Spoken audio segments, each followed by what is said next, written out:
I know I've made throwaway jokes about this, but someone please explain to me the methodology for making the world a better place practiced by Atheism Plus, Free Thought blogs, and related pod persons. Right now I'm at a loss of what to call the swirling crapper that is Atheism Plus, Free Thought blogs, Skeptic, and alike, because recently they've all retreated from the Atheism Plus banner following Jen McCrite's embarrassing face plan into the fainting couch, Matt Dillahunty being made more of an unperson than he already is, and the sum total of everything ever written by Ophelia Benson.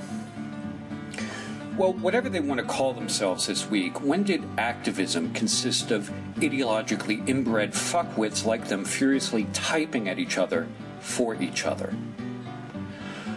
What has Atheism Plus done for, say, Malala Yousafzai, the 14-year-old Pakistani girl from the Swat Valley who was shot by religious fundamentalists for wanting to get an education? Nothing. Admittedly, that's a little specific, so name one thing that they've done, then one thing they've done for anyone that isn't them. Although they can commiserate with the oppressed in the form of abstract blog posts, yay for them, apparently no one is more oppressed than these educated, urban, middle-class, white, mostly women narcissists. That's not a comment on all educated, urban, middle-class, white, mostly women narcissists. Just these educated, urban, middle-class, white, mostly women narcissists. I mean, once you remove the narcissism, educated, urban, middle-class, white, mostly women can do good things, as seen here in New York following Hurricane Sandy. One thing they have to stop doing is acting as if they are all women, or whatever identification that's convenient for use as a bludgeon one tweet at a time. They aren't all women, or all gays, or all transgendered, etc. And everyone who criticizes them is not a misogynist, homophobe, or whatever. Besides, if they were all women, life on Earth would have hit a cul-de-sac immediately after the innovation of sexual reproduction, because there are things even prokaryotes won't fuck. 2 years on, and what has Atheism Plus, Free Thought blogs, Skeptics done, aside from line their pockets, plump their egos, and tell other people to check their privilege? 2 whole years on, and what have we got? Blog posts? The shit jewelry version of bake sales to send the all-girl barfly delegation to skeptical events, and stunts to force people to watch their unfortunate bootquake utters in the name of science. Oh, hell no.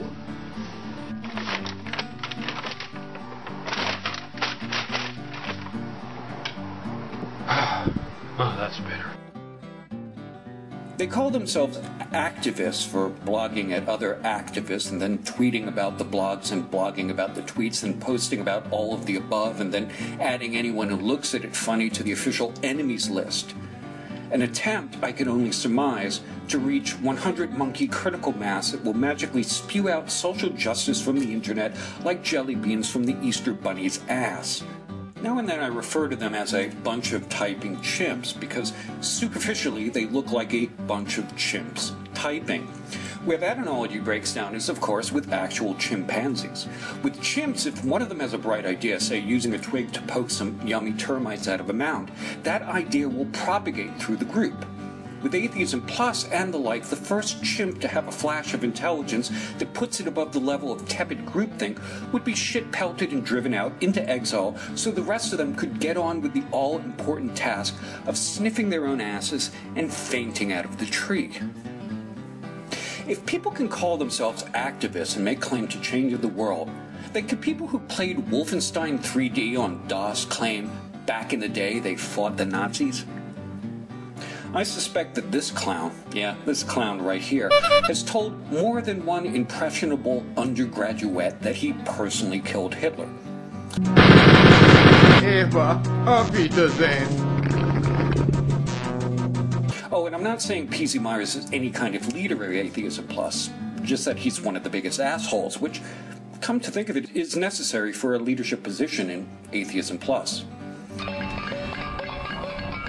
It's just as well that Atheism Plus is basically a not-so-massive anymore multiplayer online role-playing game, because up in Vancouver, some people associated with both a takeover of Occupy Vancouver and Atheism Plus managed to take it to the streets and succeeded in beating the living shit out of their mom's good pots and pans.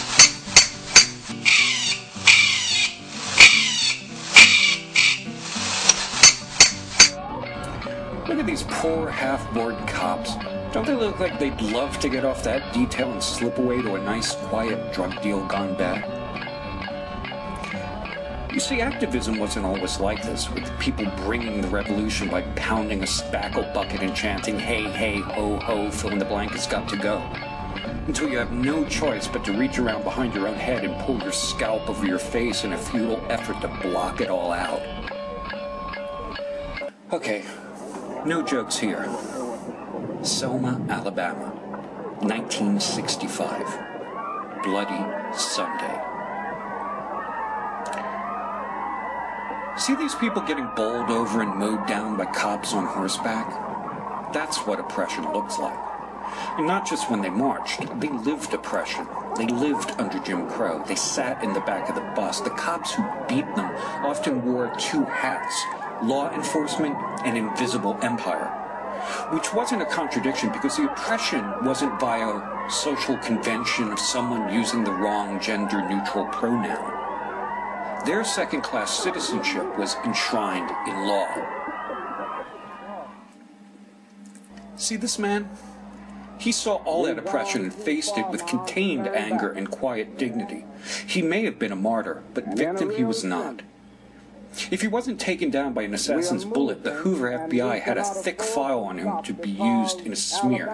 First, that he associated with communists, which, if true, is shocking considering how reasonable the right wing was being.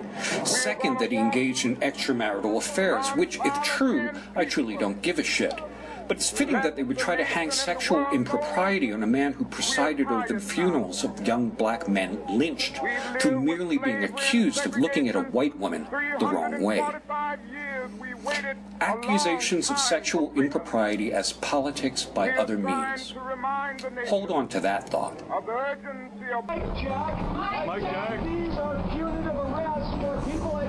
Oh no, unlawful arrest for people expressing their views?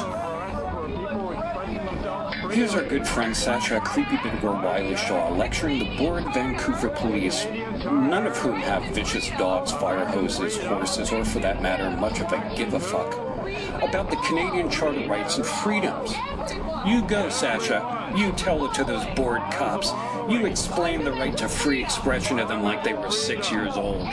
Freedom of conscience and religion. A, freedom of conscience and religion. B, freedom of thought. B, freedom of thought. Belief, opinion, and expression. Belief, opinion, and expression. Including freedom of the press. Including freedom of the press. And other media of communication. And other media of communication. Put them all back up. I mean, this is on private property. I don't know if that is, but this is owned by the construction site. So you're saying that you posted a bill on private property? That's With- like vandalism. No, I did it with permission. Maybe you should call the cops on yourself. I have called the cops. Yeah, on yourself for posting in an illegal area? No, I've posted with permission, sir. You asked the bank for permission to... No, I asked the construction site who owns this for permission. Really? Yeah. Oh, here's Sasha Creepy Bittergirl Wiley Shaw out with some flying monkeys who incidentally have box cutters so they can gesture with them and tear down some posters supporting human rights for everyone.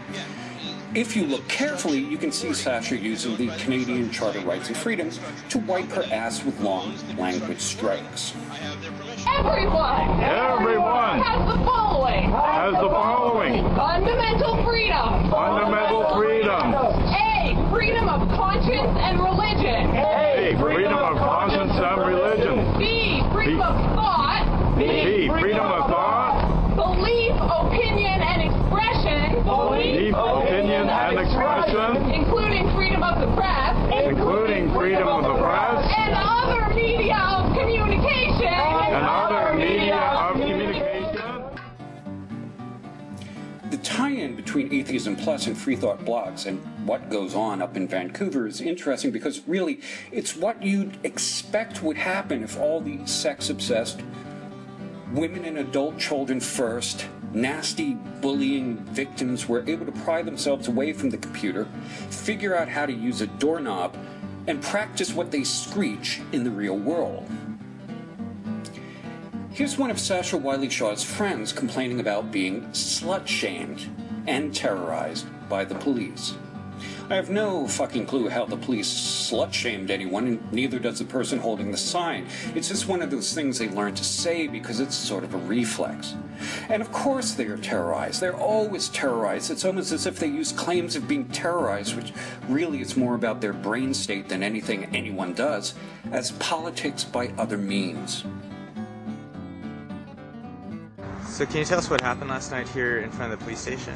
Yeah, so we were using this crosswalk in front of the police station, between the police station and the jail here as the site for our protest. Is we're going back and forth this crosswalk that's outside of the holding facility behind the court at 222 Main Street, and the police officers are periodically coming by and forcing people out of the crosswalk and threatening to arrest them for using the crosswalk across the street.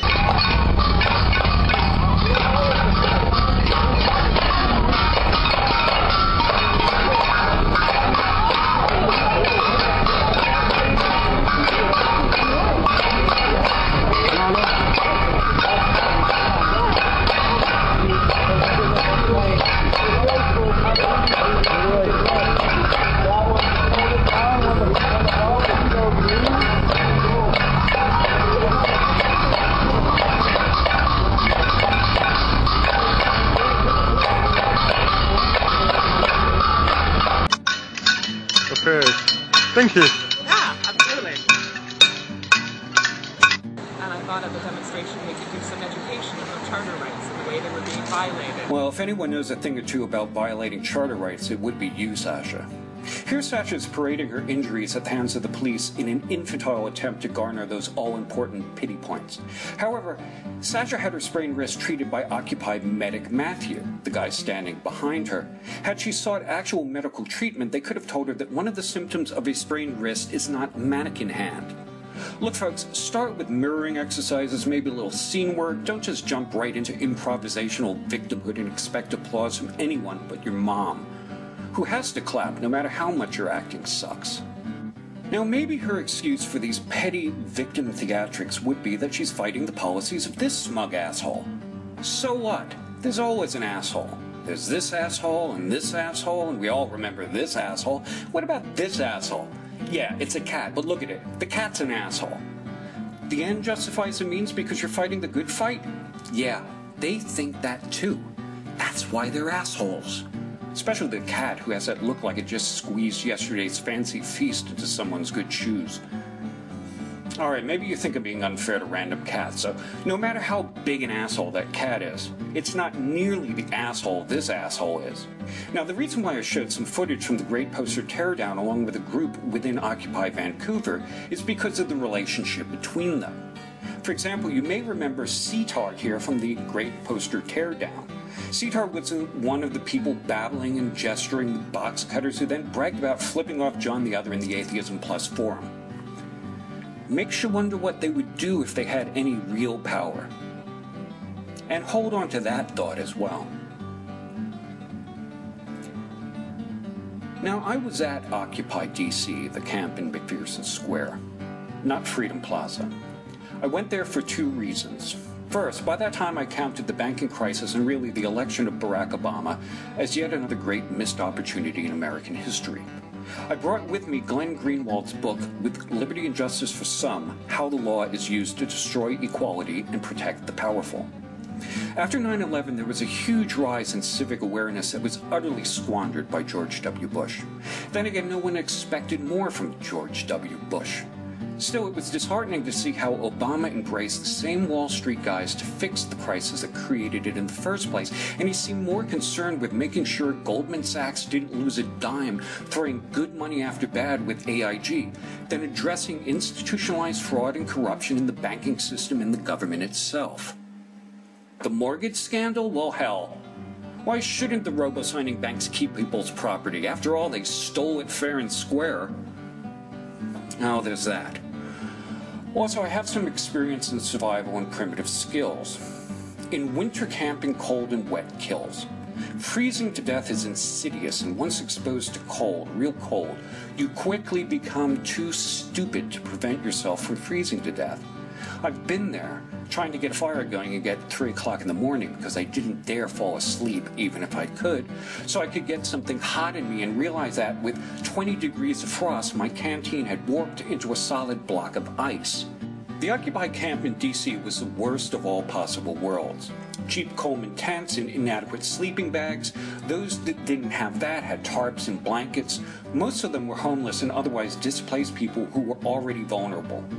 It was cold camping, no fires allowed, so once you got cold and wet, unless something was done about it, you'd stay cold and wet.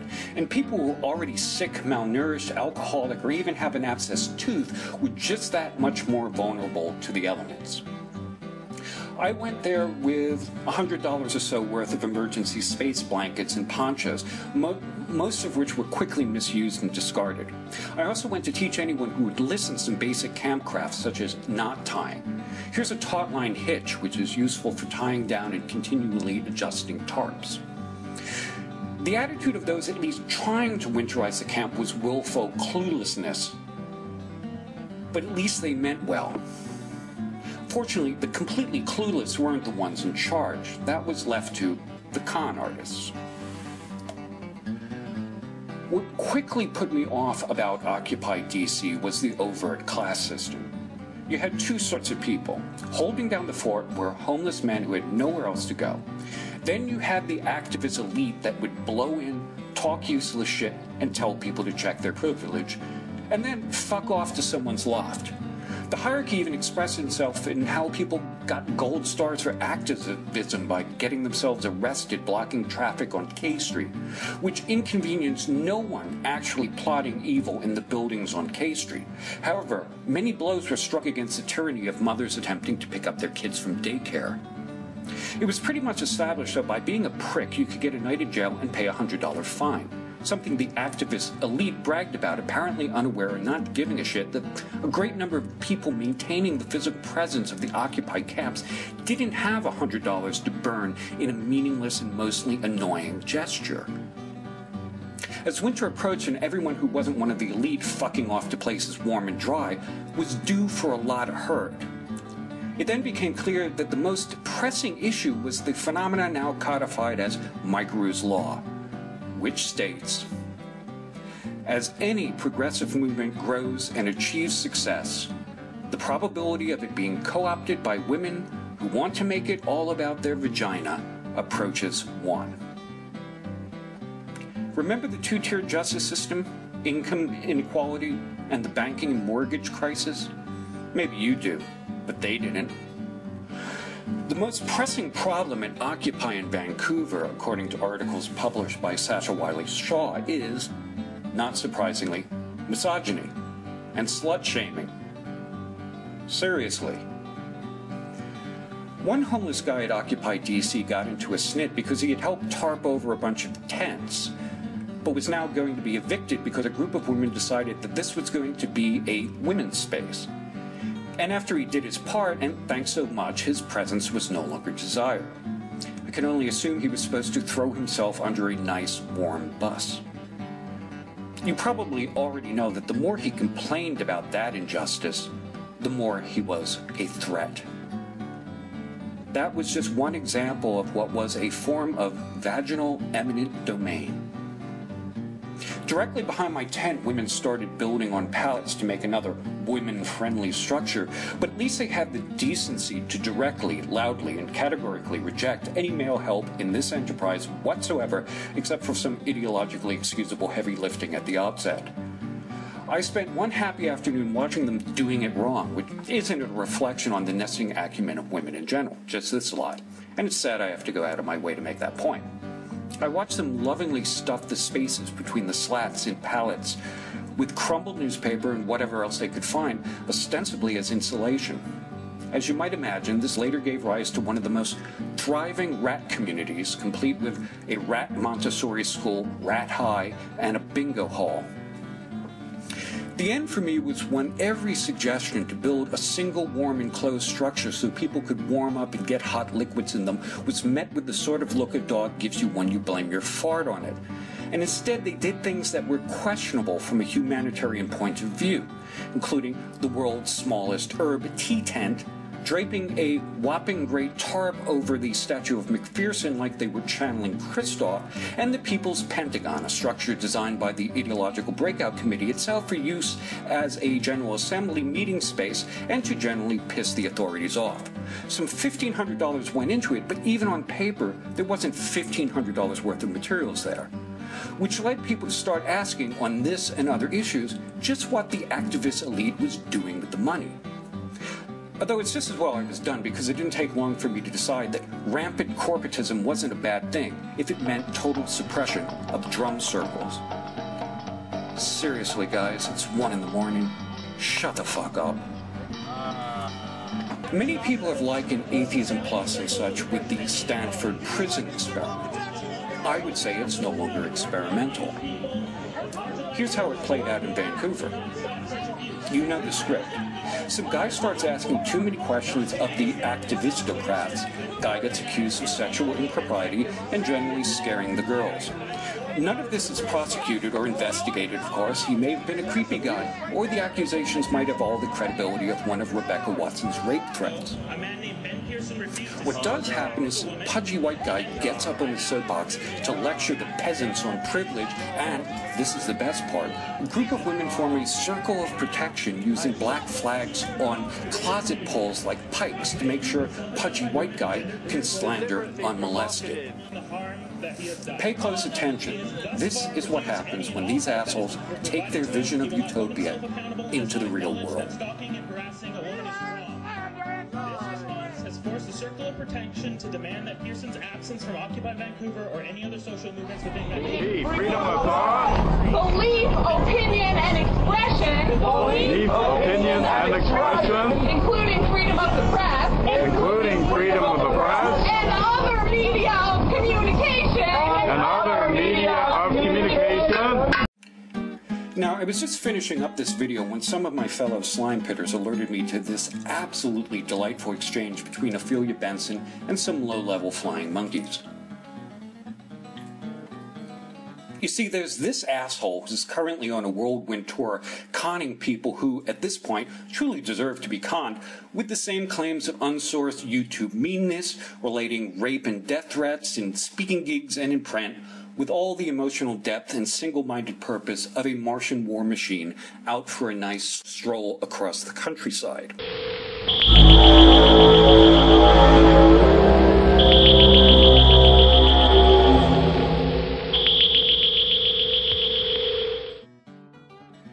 You know how it works. It's like a Mad Lib by now.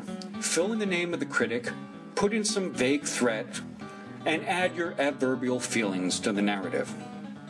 According to Ophelia Benson, I'm a rage-filled threat to her and Rebecca Watson. As usual, they perceive criticism as threats. Whoever he is, he's scary, tweets old Magic Cancer. His voice vibrates with rage throughout. He sounds an inch away from going postal. Then follows a shivering huddle over my personal terrorism. No, really. There's allusions to my videos containing a threat aimed at Rebecca Watson, posed in the form of a question and without anything to indicate what exactly they're talking about. Maybe it's subliminal. Maybe it's an electronic voice phenomena. Or maybe it's the same voice that tells them to check the closet for monsters. Who knows? Then they have a probing discussion of whose sock puppet I am. Seriously, these people make me proud to be a skeptic. At this point, I can't do anything but make fun of them, though it doesn't escape me that for all their talk of threats, all the actual threats, all the doxing and harassment, getting people fired and having them banned from atheist and skeptical conferences has all come, without exception, from their side. And then Ophelia Benson sticks her hammer toe in the water of the unfunny and potentially tortious. Yes, if R meaning Rebecca Watson, were in front of him, bam! As I can be fairly unversed in translating from the crazy, for a while I thought Ophelia Benson was claiming I was going to punch Rebecca Watson. It took someone else to explain that Ophelia Benson was claiming I was going to shoot Rebecca Watson. I really have no idea what their endgame is, especially with Ophelia Benson's ominous, matter-of-fact claim of, I know who he, meaning me, is. Well, whoop-de-doo, Ophelia. I know who I am, too. If only you could say the same about yourself. At best, this may be a ploy to have my YouTube account revoked or have me banned from atheist and skeptical conferences. At worst, Ophelia Benson keeps throwing out unsourced claims of the danger I represent to her and Rebecca Watson, so that one of the less well-glued members of Atheism Plus or Free Thought blogs, perhaps someone who wants to graduate from waving around box cutters, can do her dirty work for her. I'm sorry, I know my voice should be vibrating with rage as I nearly go postal, but honestly, who could take any of these jackholes at all seriously? Finally, let me explain this to you, Ophelia. No one calls you a cunt because you're a woman. People call you a cunt for exactly the same reason. People call Bozo a clown.